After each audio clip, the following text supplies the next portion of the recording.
Boa noite para todos. Aos que chegam à nossa casa pela primeira vez, os nossos votos de boas-vindas. Como a vida, na verdade, é maravilhosa. Como é extraordinário viver, existir, sermos capazes de realizar no mundo aquilo que nós tanto sonhamos. É tão maravilhoso a gente ser assim, jovem, novo, em que a gente tem toda uma vida pela frente, tem tantos sonhos para realizar, tantas coisas para fazer, tantas oportunidades, tantas experiências maravilhosas que nos aguardam nos nossos anos de juventude. Quanta coisa maravilhosa!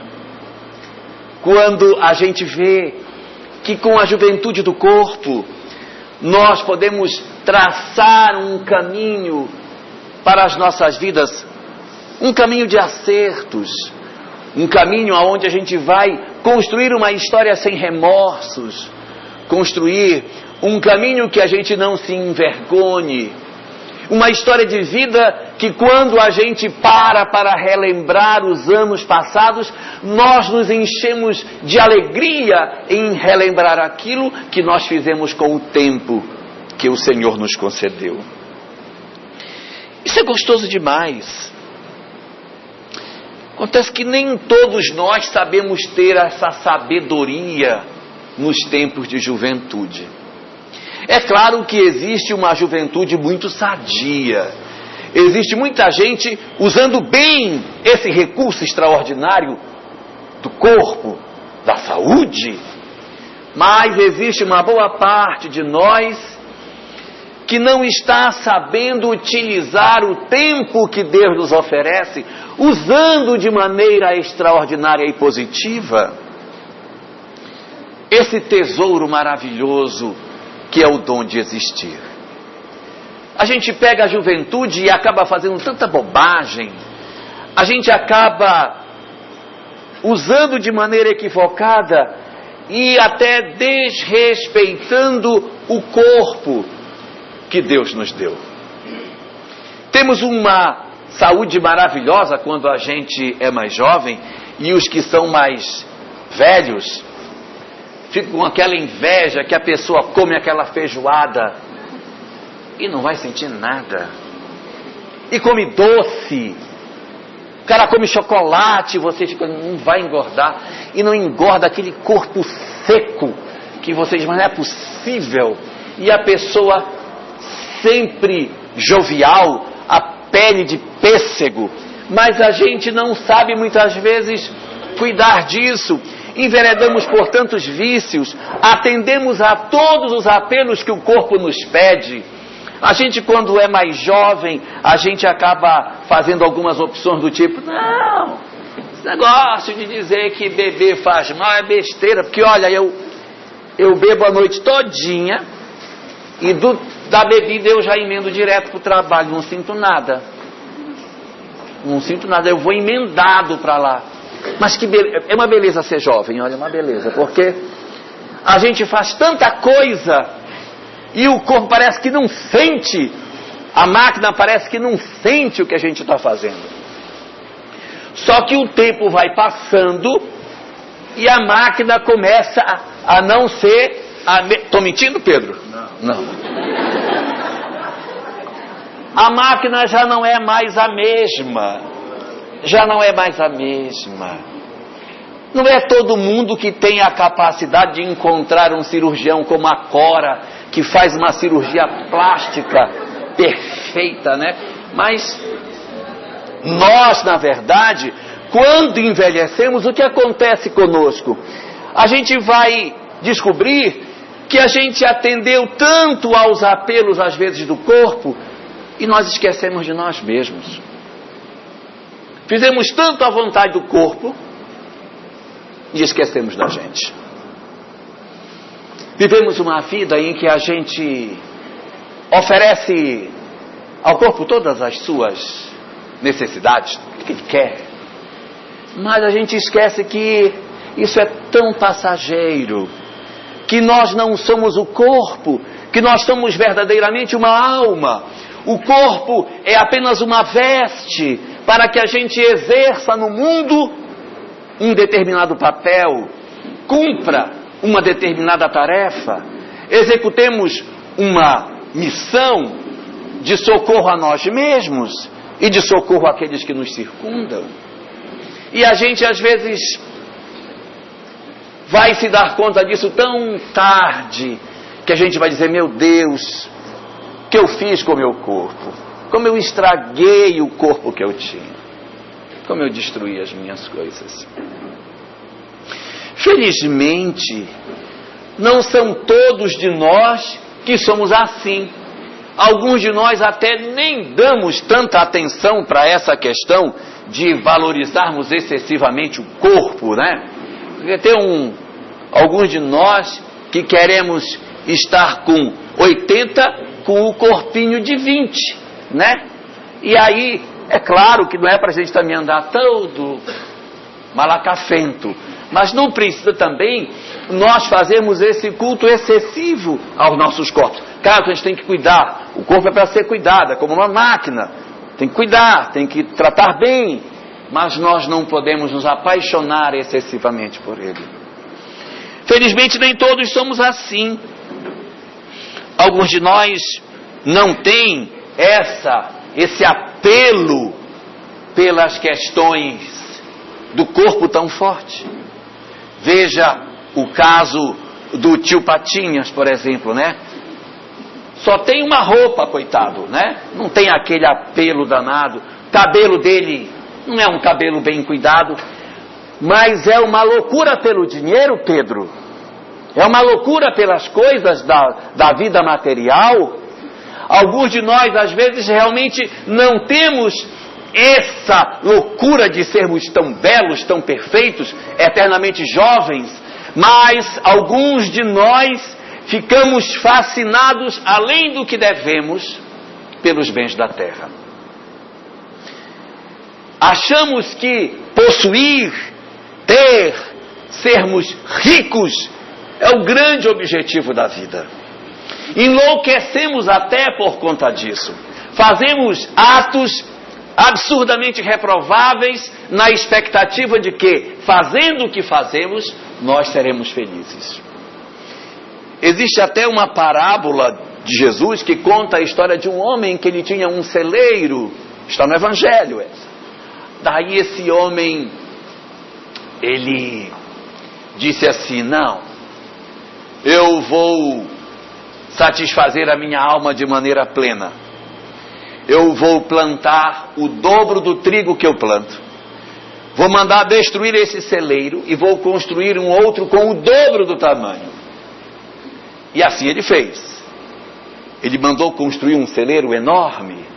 E quando ele colheu o trigo que ele colheu, ele colocou todo o trigo no celeiro. E à noite, ele foi para o celeiro já repleto de trigo, abriu as portas e disse, farta-te minha alma, porque o celeiro estava abarrotado de grãos. E diz Jesus, pobre deste homem, que não sabia que naquela mesma noite, Deus iria chamar a sua alma. E aí diz aquela frase famosa, em verdade vos digo, de que adianta o homem conquistar todo o mundo, se ele perder a sua própria alma. Alguns de nós estamos, de certa forma, esquecidos de que os bens da terra são para que a gente disponha deles, para que a gente usufrua desses bens. Se os bens da terra existem, é razoável que nós façamos uso desse bem. Mas isso não significa dizer que o objetivo nosso na terra seja nós nos embriagarmos com os prazeres que esses bens materiais possam nos oferecer, porque nós corremos o risco de esquecer a que viemos.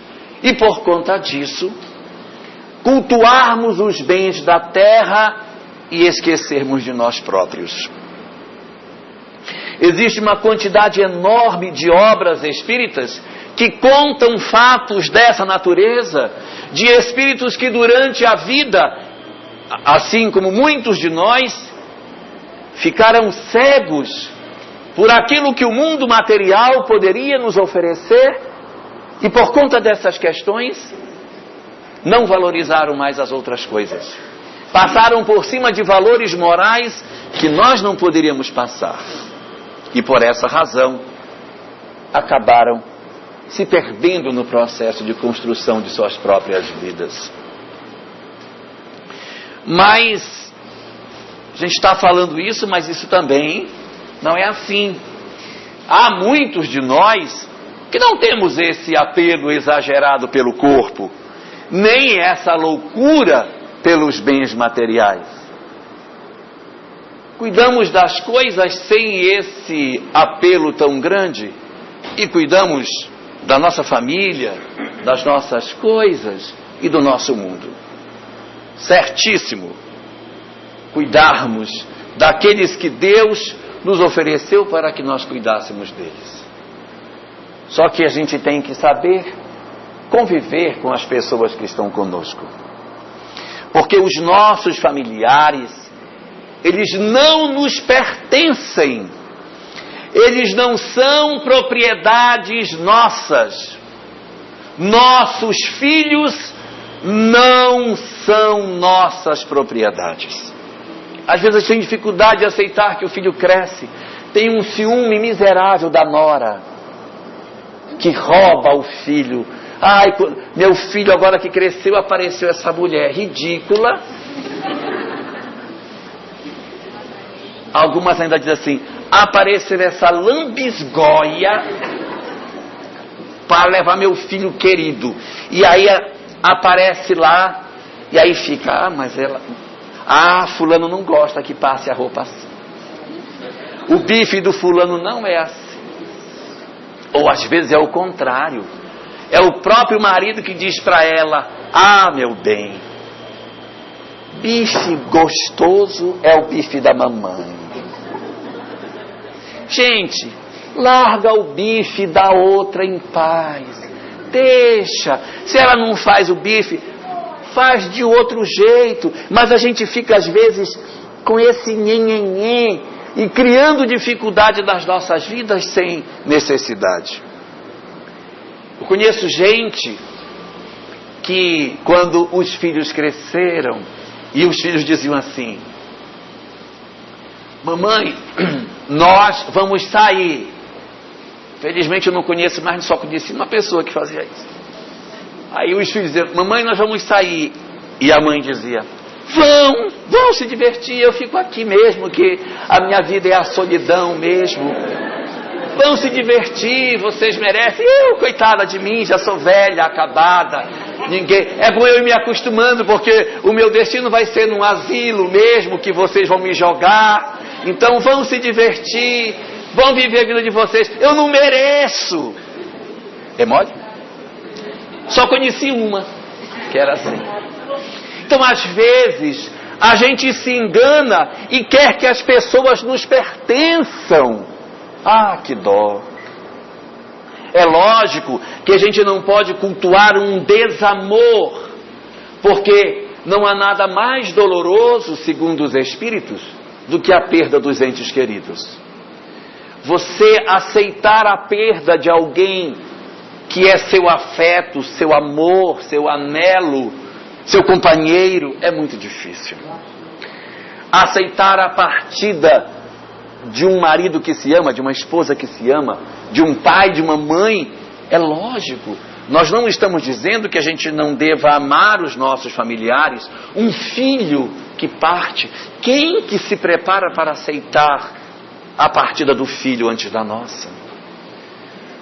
Os próprios espíritos que reconhecem a imortalidade da alma, que sabem que a vida sobrevive ao túmulo e que nós nos encontraremos, os próprios espíritos dizem que nenhuma dor na terra se assemelha à dor da perda dos entes queridos. São os próprios espíritos que dizem, sim, é verdade.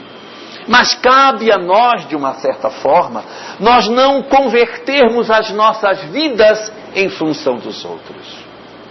Ilusão nossa a gente dizer assim: eu não sou feliz porque você não me faz feliz. Põe nas costas do marido, coitadinho. É você que não me faz feliz. É você que não me faz feliz. Aí põe na responsabilidade do outro a culpa pelo fato de eu, de repente, não ser feliz. É uma responsabilidade muito grande. Nós não podemos querer que o outro seja aquilo que a gente sonha dentro da nossa cabeça. E aí, eu queria uma mulher perfeita, que depois de um dia de trabalho cansado eu chegasse em casa, ela viesse toda saltitante, feliz. E as crianças riscaram a parede toda, mas eu estou tão feliz, não tem como, né? Os meninos estão doentes, mas eu estou tão alegre, vamos sair, deixa os meninos doentes. Não dá, é lógico, a gente se entristece, nós não somos lineares, perfeitos. A gente tem momentos de queda, em que a gente está um pouco mais chateado, um pouco mais aborrecido, se incomoda, acontece uma coisa que nos aborrece. A gente é normal, tem dias que a gente está mais, tem dias que a gente está menos. Mas a gente quer que o outro seja a perfeição. Ilusão nossa. Ilusão nossa querer que as outras pessoas sejam isso, e eu transfiro a minha vida para os outros. Existe um fenômeno psicológico que frequentemente as mulheres passam mais por ele. Os homens não são muito para passar por esse fenômeno. As mulheres passam mais. Chama-se síndrome do ninho vazio. O que é isto? A mulher casa-se e logo após o casamento, pouco tempo depois, ela tem o primeiro, tem o segundo, tem o terceiro, quarto, 10º, 20º filho, sei lá. Aí tem os filhos que ela cuida. Então ela acorda de manhã, ela cuida de um, ela cuida do outro. O menino vai para a escola, o menino toma banho, o menino vai dormir. A vida dela se converte num cuidar do outro. E tem algumas, principalmente mulheres, que, de certa maneira, transformam a sua própria existência no ato de cuidar das crias. Mas é normal que, com o passar do tempo, as crianças vão deixando de ser crianças e vão crescendo. E aí elas vão ficando adultas, algumas vão estudar fora, outros se casam, evidentemente uma boa parte vai saindo, e de repente pode acontecer de lá pelas tantas ela descobrir que ela está só está ela e o marido, porque os filhos foram todos embora, só ficou ela e ele. O que é que ela sabe fazer? Cuidar do outro. Quem que ela vai cuidar agora? O que é que ela vai fazer, gente, se ela só sabe cuidar das outras pessoas? Nesse momento, algumas mulheres, elas podem enfrentar uma crise chamada síndrome do ninho vazio, que ela olha para o ninho e diz: meu Deus, o que eu vou fazer amanhã? E algumas mulheres entram até em depressão, porque dizem: eu não sei o que eu vou fazer amanhã, eu vou acordar e eu não sei o que eu vou fazer, não tem ninguém para cuidar. Aí às vezes ela diz: eu vou cuidar do meu neto. Aí vai cuidar do neto. Quando vai cuidar do neto, ela chega lá e diz: mas esse menino está com o umbigo descoberto, tem que enrolar o umbigo. Não, mamãe, não enrola mais. Não, mas tem que enrolar, porque o seu umbigo eu enrolei. Mas hoje a gente não enrola mais. Não, mas vai enrolar. Mamãe, não enrola, enrola. Não querem mais que eu cuide, ninguém gosta mais de mim. Por quê? Porque ela quer enrolar o umbigo do menino, e hoje o umbigo fica no vento. Faz a cesariana, não dá um ponto, passa um esparadrapo em cima, manda para casa. Pelo amor de Deus, vai abrir. O bucho vai sair todo. Não vai, mamãe. Vai, não pode se mexer. Então, que sofrimento, porque você quer cuidar, mas o que você quer dar de cuidado ninguém quer aceitar. Essa criança não bebeu água hoje, mas mamãe, quando dá o peito, não tem que dar, mas tem que dar água. Tem que dar água, não precisa. Não, mas eu vou dar água escondido. Aí dá água escondido para a criança. É um sofrimento.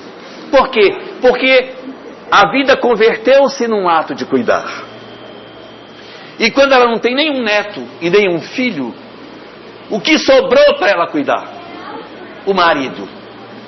Aí ela fica: você já tomou banho? Você já comeu?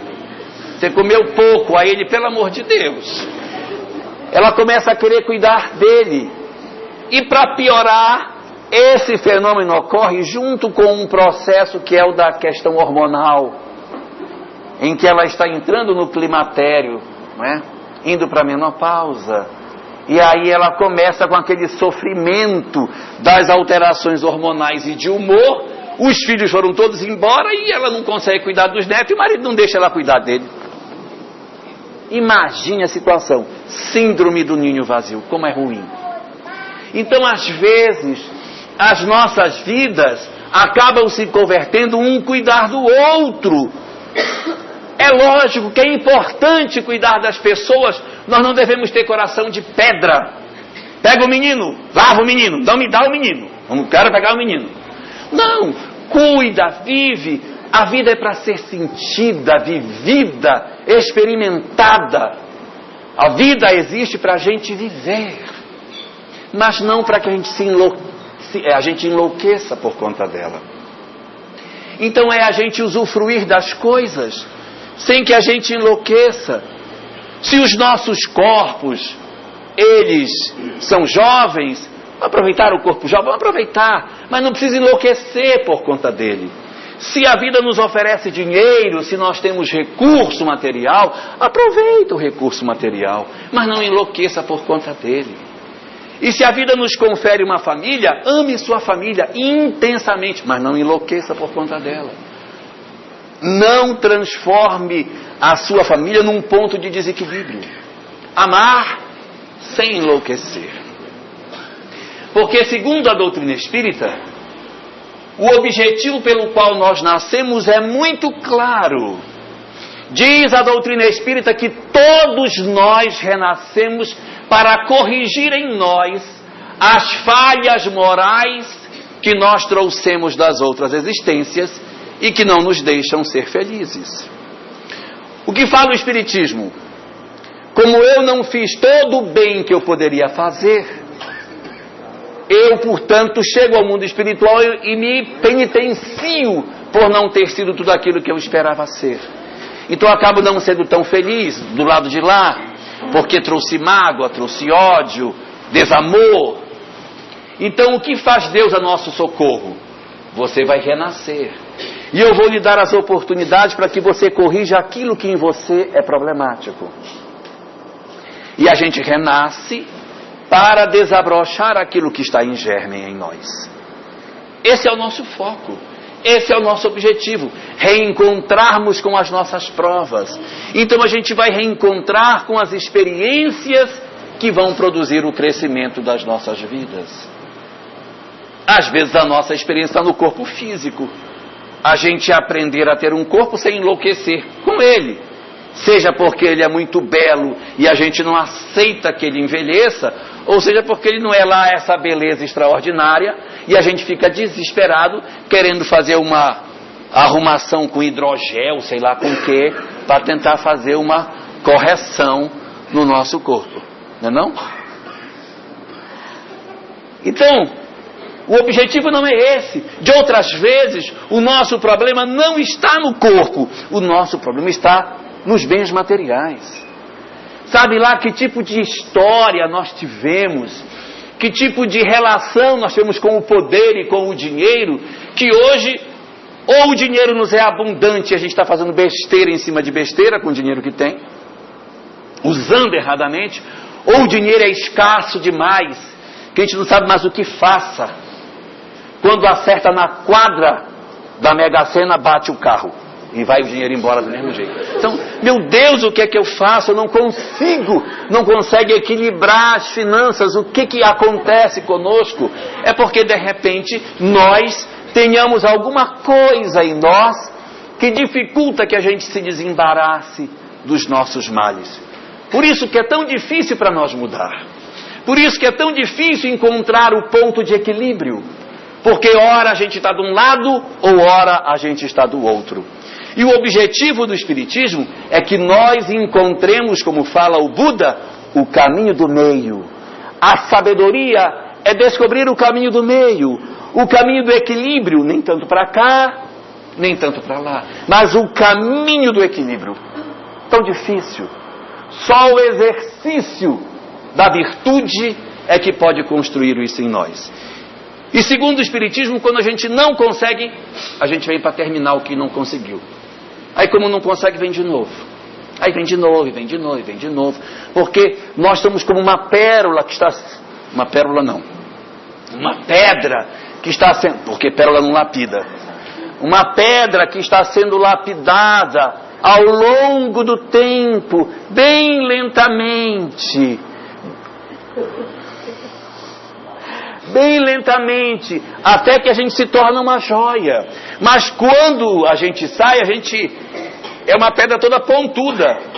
E as experiências vão lapidando a gente até que a gente se torne uma coisa bela. Mas é preciso que a gente viva todas essas experiências para que a gente consiga desabrochar toda essa maravilha que a vida tem. E uma das áreas em que a gente mais tem dificuldade é a área do relacionamento com o outro. Como a gente tem dificuldade de se relacionar com as pessoas. Às vezes assim, ai meu Deus, como eu queria ser só neste mundo. Eu queria tanto que vocês fossem tudo embora, eu ficar sozinho ou sozinha. Aí acontece dia, aí chega em casa, oh que beleza, sozinho. Aí passa um dia, dois, começa, nossa, mas é uma solidão miserável, hein? Aí começa a sentir falta. Aí você sente falta até da chatice do outro. Sente falta. Sente falta das coisas que o outro tinha. Aquilo que você achava que lhe irritava, tem uma parte boa, porque no fundo a gente costuma ter na relação com as pessoas uma parte que a gente não gosta, mas uma parte que a gente gosta. Por isso que a gente convive. E aí a gente, quando se afasta do outro, sente falta das duas coisas, porque vai a parte boa e a parte ruim vão embora. E você, puxa, fulano, nossa, mas como ela era chata, meu Deus. Eu queria assistir quarta-feira o meu jogo e ela querendo mudar o canal e eu querendo assistir o meu jogo de futebol.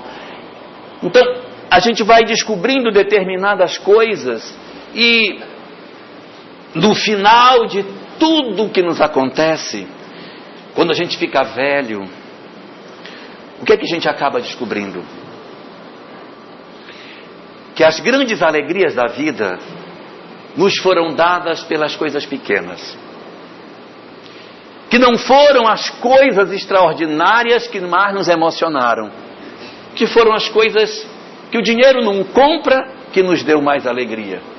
Porque dizem, eu lembro do dia que eu era criança, minha mãe me deu isso. As coisas que o dinheiro não comprou e que eram coisas emotivas são as que guardam mais valor para as nossas vidas. Só que aí o tempo já escoou pela nossa mão. Nós já não somos mais tão jovens para refazermos o nosso caminho, já passou. A vida já escorreu pelas nossas mãos. Resultado, descobrimos tardiamente que nós poderíamos ser melhores do que nós fomos. Às vezes a gente sonha ter tanto, para poder criar meus filhos, eu quero ter um emprego para ganhar muito e trabalhar pouco. E não bater ponto. E também não ser cobrado se não for. Isso é importante. E vamos descobrir depois que para criar os filhos nem precisava de tanto. Que a gente às vezes correu atrás de tanta coisa e se privou da companhia deles. Que nós poderíamos ser mais felizes se fôssemos mais simples. E a gente às vezes vai descobrir isso tão tarde, quando já não dá mais tempo de nós refazermos os nossos caminhos. É por isso que a doutrina espírita, nos auxiliando nesse processo, ela nos diz, não nos iludamos com o tempo. Não nos apaixonemos pela juventude do corpo enveredando por caminhos que não são os mais adequados, porque nós não viemos à Terra para cultuar os nossos corpos, nós viemos para desenvolver os valores da alma. Que nós não nos iludamos com isso, que usufruamos a juventude do corpo, construindo um futuro bom, um futuro pujante, um futuro positivo. Que nós usemos os bens da terra, mas nós não enlouqueçamos por eles, porque os bens da terra são para ser usados sim, mas não para que a gente humilhe as pessoas, maltrate os outros, trate mal os outros, achando que os outros valem menos do que nós. É uma ilusão achar que uns valem mais e outros valem menos, enquanto a gente não entender que todo mundo tem o mesmo valor. Nós estamos perdidos, porque a gente trata as pessoas de maneira diferente. Quando descobrirmos que todo mundo tem o mesmo valor, nós teremos entendido o grande propósito dessas coisas. Existe uma parábola de Jesus, que é a chamada parábola dos trabalhadores da última hora. Todo mundo conhece, né? Que Jesus conta a história de um senhor que mandou uns homens para a vinha e tal. Mandou uns às 6 horas da manhã, às 9 horas, meio-dia, 3 da tarde, e outros às 5 horas da tarde. Na hora de pagar, olha o que aconteceu. Ele chamou as pessoas para pagar e disse: vou começar a pagar pelos que começaram a trabalhar por último. Então montaram a fila, primeiro os últimos e depois os que chegaram primeiro. Os que chegaram por primeiro, os que chegaram cedo, eram todos forte, saudável, sarado. E os que ele contratou às 5 da tarde, imagine você chegar ali na Jorge Teixeira com a Jaci Paraná, às 5 da tarde, para trazer um chapa para trabalhar na sua casa. Não tem mais ninguém. Só estão os que não tinham jeito, ficaram lá, coitadinho. Magrinho, né? Não aguenta carregar. Não aguenta um liquidificador. Então, mas você vai levar o cara. Quer dizer, quando colocou aquela fila, deve ter sido uma coisa horrível, porque colocou os fraquinhos na frente e os fortões atrás. E quando Jesus conta que o rei foi pagar, o dono da vinha foi pagar, ele pagou o mesmo valor para todo mundo. Os que tinham trabalhado o dia inteiro e os que tinham trabalhado pouco. Por quê? Porque não importa se você é fraco ou se você é forte. Você tem o mesmo valor. Todo mundo tem o mesmo valor. Enquanto a gente não entender isso, a gente vai acabar usando do dinheiro para oprimir as pessoas. E o que é mais doloroso, Deus, durante a existência, constrói para nós uma família e coloca nas nossas mãos várias pessoas. Na condição de filho, na condição de filha, de marido, né? De esposa, sogra, né? Cunhado, então vizinho, coloca aquelas pessoas na nossa convivência. Qual é a razão pela qual aquelas pessoas interferem no nosso existir? Por causa da nossa história de vida. Às vezes a gente precisa se resolver com essas pessoas. Por isso estamos tão próximos delas. E a gente se debate, não consegue se harmonizar e a vida escapa por entre as mãos. Ou outras vezes, nós sufocamos as pessoas. Nós queremos cuidar tanto que nós sufocamos o outro porque a gente não quer deixar a pessoa viver e quer viver a vida do outro. Cada um de nós tem que viver a vida que Papai do Céu lhe deu. Deus colocou uma alma para cada um, para que cada um cuidasse da sua. Ninguém salva o outro. Cada um vai ter que descobrir o seu processo de salvação. E a gente quer viver a vida do outro. Não tem como viver. Cada um de nós vai ter que viver a sua própria vida. Se nós não soubermos aproveitar a vida para que ela nos dê as experiências que a gente precisa passar e crescermos espiritualmente com essas experiências, chegaremos ao mundo espiritual fracassados. E aí, muito provavelmente, vamos desejar ardentemente um retorno rápido para que a gente consiga resolver os nossos dramas morais que ficaram pendentes. É exatamente para que isso não nos aconteça ou que a gente diminua a incidência da nossa angústia pelo mau uso do tempo, que o Espiritismo vem trazer para nós essa informação preciosa de que nós temos que usar o tempo para produzir todo o bem que a gente puder, usando sem enlouquecer, amando sem sufocar, para que a gente consiga dar o melhor uso possível do tempo que Deus nos oferece na terra e assim cumprirmos da melhor maneira possível essa etapa entre os homens e chegarmos ao mundo espiritual vitoriosos, porque teremos mais acertos do que erros nessa longa caminhada para a perfeição que não tem data para acabar. Iremos atravessar os milênios encarnando e reencarnando até que alcancemos a plenitude do amor, a plenitude da graça e assim identificarmos os nossos corações com o propósito de serviço que Jesus apontou para nós no seu Evangelho de luz.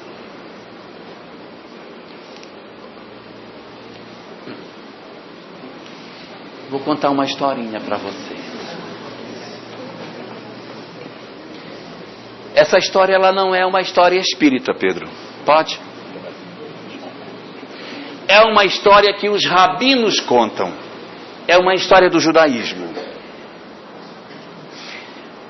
Os rabinos dizem que há muito tempo atrás, num reino distante, havia um rei poderoso que possuía 4 esposas. E ele vivia no seu palácio com essas 4 rainhas. A 4ª dessas rainhas era a rainha que ele mais amava. Era a rainha que ele mais cuidava e atendia a todos os seus desejos. Bastava ela olhar para alguma coisa, ele já lhe oferecia. Era uma joia, era um vestido. Ela não podia esboçar o menor interesse em alguma coisa que ele prontamente já movia-se para atendê-la. O prazer do rei era fazer com que a sua 4ª esposa fosse profundamente feliz, oferecendo a ela tudo aquilo que ela sonhava. A sua 3ª esposa era a esposa que ele mais gostava de estar na companhia dela diante das pessoas. Ele achava ela linda. Então, quando ele tinha tempo, ele ficava admirando a beleza dela. Passava horas olhando para ela, admirando cada detalhe do seu rosto, do seu corpo. E quando tinha alguma festa, alguma cerimônia em que ele tinha que ir para levar a sua companheira para uma cerimônia oficial, era essa 3ª rainha que ele usava. Porque ela era linda e ele, portanto, adorava exibi-la no meio daqueles que eram os seus súditos. A sua 2ª esposa era uma esposa mais discreta. Era a esposa com quem ele mais conversava. Ela era sua conselheira. Era com ela que o rei conversava quando tinha dúvidas. Ele a admirava e a amava pelas ideias que ela tinha, pela capacidade que ela tinha de lhe fazer companhia. Era das rainhas a que lhe era a mais próxima em termos de convivência, das suas ideias. O que você acha que eu devo? Como é que você acha que eu devo fazer isso? E ela sempre dava sugestões muito boas. E o rei adorava a companhia dela para tirar dela essas coisas preciosas que a companhia dela lhe oferecia. Mas a primeira das rainhas, ela era louca por ele, perdidamente apaixonada pelo rei, mas ele não cuidava dela. As roupas que ela usava nem pareciam roupas de rainha. Ela usava vestes simples. Ele quase não tinha tempo para conversar com ela, nem a ouvia quando tinha que tirar alguma nova ideia da cabeça, não procurava seus conselhos. Quando havia cerimônias, ele não a levava nas cerimônias oficiais. Afinal de contas, ela era feia, ela era muito magra, ela era até doente, mal vestida.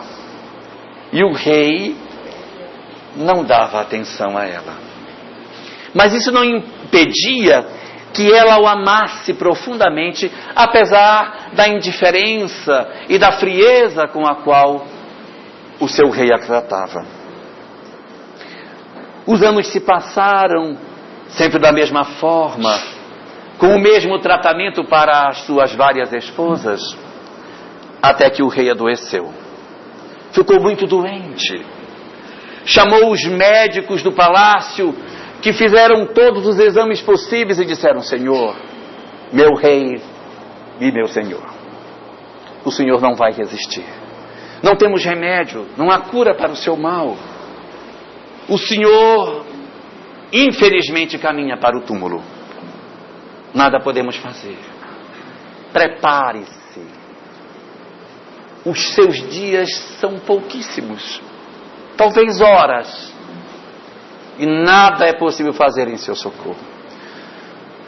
Quando os médicos saíram, o rei ficou tão abalado, tão desesperado pela perspectiva da morte e do abandono de todas as coisas que ele tinha, do seu título, de sua vida, de suas esposas, do seu poder, que no desespero da sua dor, ele mandou chamar a sua quarta rainha. Ela entrou, o rei na cama, abatido, enfraquecido pela doença, tomou a mão da rainha nas mãos e disse: eu vou morrer. Eu vou morrer. Eu sempre fiz tudo o que você me pediu, eu sempre atendi você em tudo o que você quis. Vem comigo, me acompanha e segue comigo depois da morte. A rainha disse: Majestade, desculpe meu senhor e meu marido, mas eu sou muito grata por tudo que você me deu. Nossa, você fez tudo, não posso reclamar, você sempre foi um marido maravilhoso, um rei extraordinário, mas infelizmente eu não vou poder atender seus pedidos. Eu sou do mundo.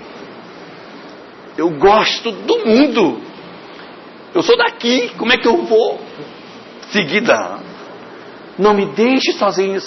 Infelizmente. Mas eu lhe amo. Lamento, Senhor. Eu serei sua rainha aqui, mas seguir não vou fazer isso não. E ela foi embora. Então ele pediu que chamassem a sua terceira rainha. Ela veio, exuberante, bela, como ela sempre era.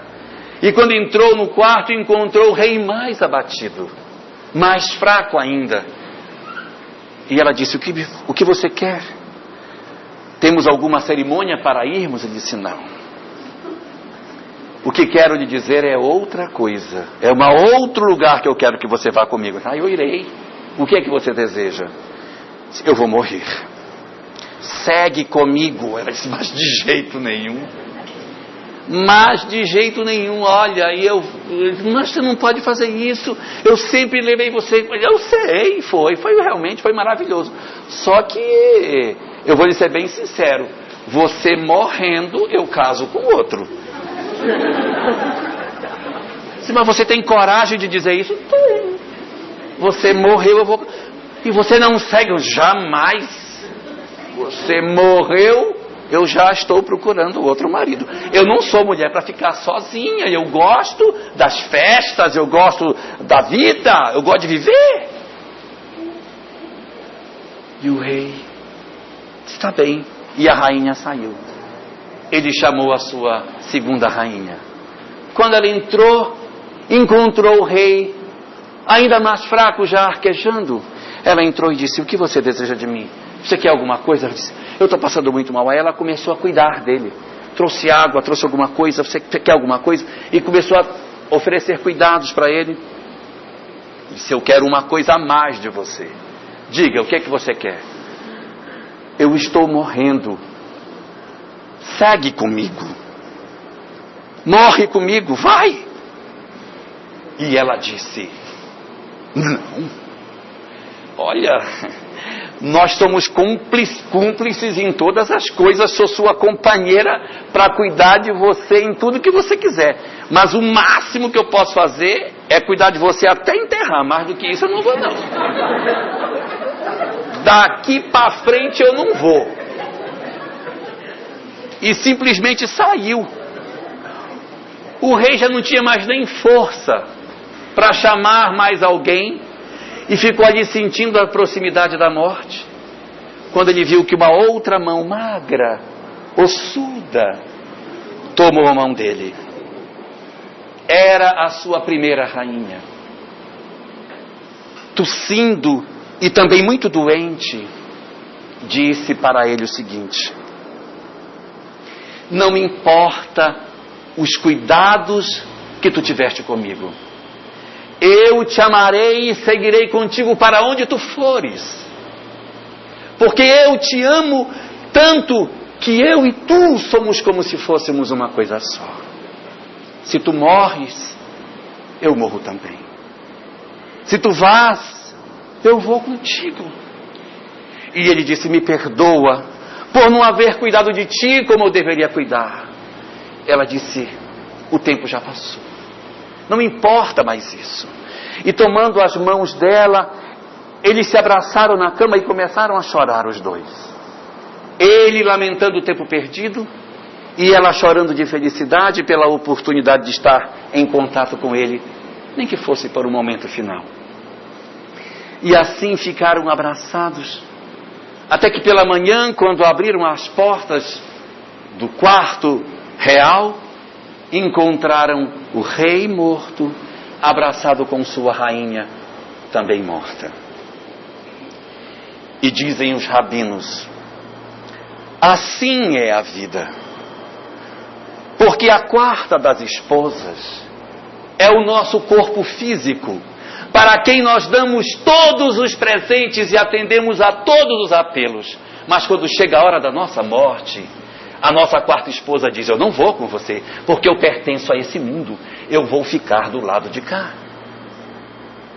Daí nós chamamos na hora da morte a nossa terceira esposa, que são os nossos bens materiais, que a gente gosta de exibir, que a gente gosta de admirar e de mostrar das festas. E ela vem e nós dizemos: meus bens materiais, segue comigo depois da morte. E ele diz: não. E quando você morrer, eu vou casar com outro. Porque os nossos bens materiais, na hora que a gente morrer, vai passar para outra pessoa. Vai até assombrar, mas que vai ser de outro. A nossa segunda esposa são os nossos familiares, que conosco convivem, que nos aconselham, que se aproximam de nós, que nos cuidam quando estamos doentes. Mas quando a gente morre e diz: segue comigo, a família diz: o máximo que eu posso fazer por você é lhe enterrar. Mais do que isso eu não faço. Mas a nossa primeira e inseparável esposa é a síntese da nossa própria vida, que nós não cuidamos, que nós não mimamos.